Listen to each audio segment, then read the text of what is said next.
Hi, welcome to episode 6 of Collecting Disney.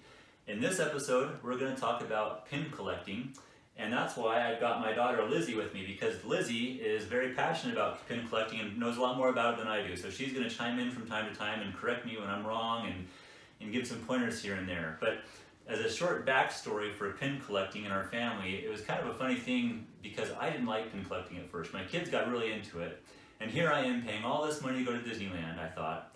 And we're not wasting time to trade pins. We should be going on the rides, and we should be seeing all the sights and seeing all the shows, and yet my kids love to pin trade. So, needless to say, now I'm into pin trading, and I love it, and it's one of our favorite things to do when we go to Disneyland, especially when the lines are long or when we need a break. It's fun to just go and pin trade. The first thing we're going to talk about tonight are the pins.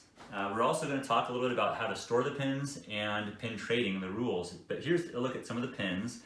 You can see there's so many different pins that come in different colors and shapes, and there's different series of pins.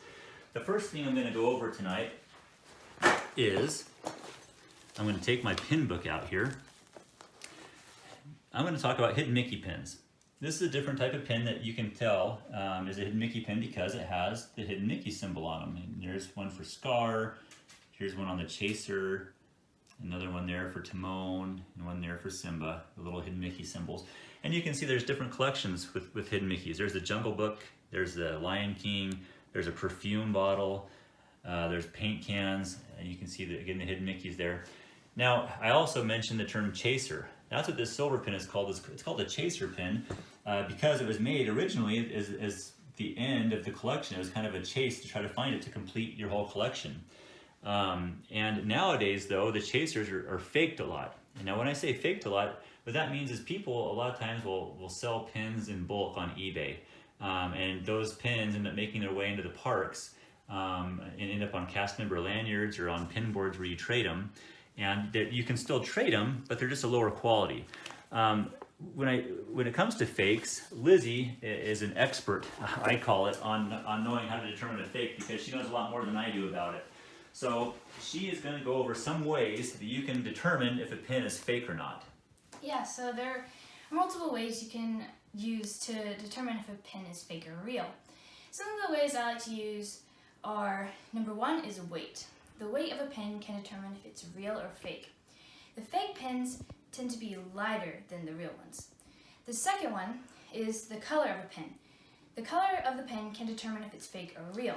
The weird thing with the color too is it can be hard to determine because if you don't have that pin at all, how do you know if the color is right or not unless you've been just memorizing what the colors look like?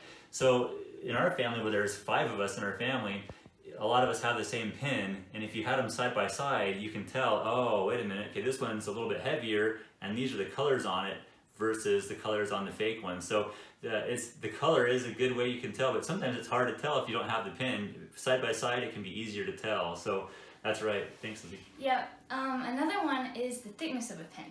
The thickness of a pin can also determine if it's real or fake. The fake ones, again, are usually thinner than the real ones, but not all pins. The fourth one is the sound it makes when you drop it. The fake ones tend to make a higher pitched sound than the real ones. And then the last one is the backs of the pen. I brought these 2 ones out to show you. These 2, this one's real and this one's fake. For this one, you'll need the back to be Mickey to determine if it's real or fake. The Mickey is kind of like a stamp. The stamp has to be perfect for it to be real. Like this one, like there has to be no cut-off edges. This one has a cut-off edge right here. That means it's fake. If it has a cut-off edge, it's most likely fake. But this one has no cut-off edges, so that means it's real.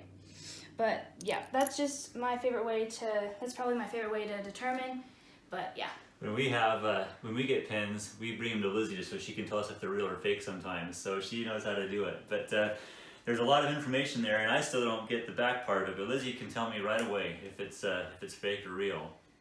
Some of the other types of pins we have these are mystery pins. They come in a pouch of 5 pins per pouch.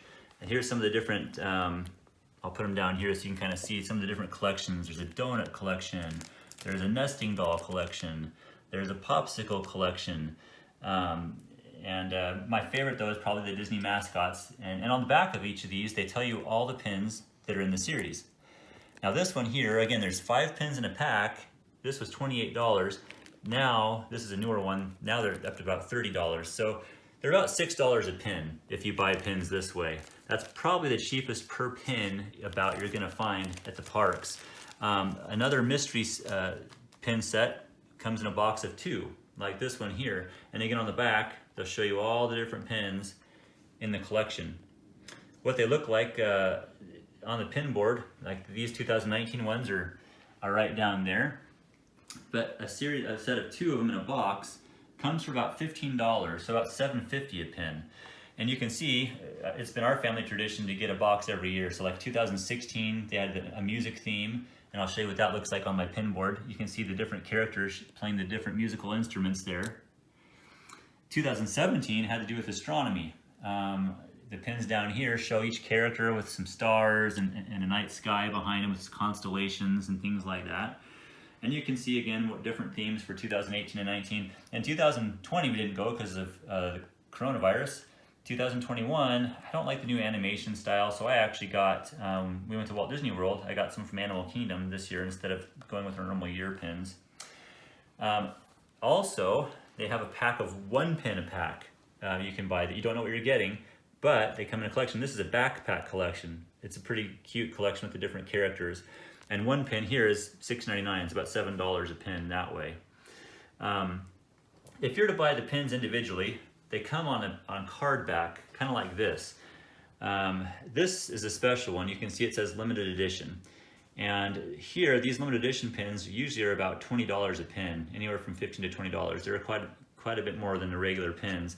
What on the back of the limited edition pins, this one here is also a limited edition. I'll show you what it looks like. On the back, it'll tell you the edition size. So I don't know if you can see it on camera, but this says limited edition of 2,000. So there were 2,000 of this pin made right here. While I have this pin out, I'm also going to show you this stamp right here. This stamp is what makes them tradable at Disneyland. And even the fake pins, like I said before, even the fake pins will have that stamp on there. So, like Lizzie talked about the fake pins before, those are still tradable at Disneyland. They're just a little bit lower quality. I'll put this back behind me. Now, again, when you buy the individual pins like this, they all will have a card back. Usually, they will be sold for between $10 and $15 is how much you're going to pay for an individual pin. Another type of pin set that I have is called a booster set.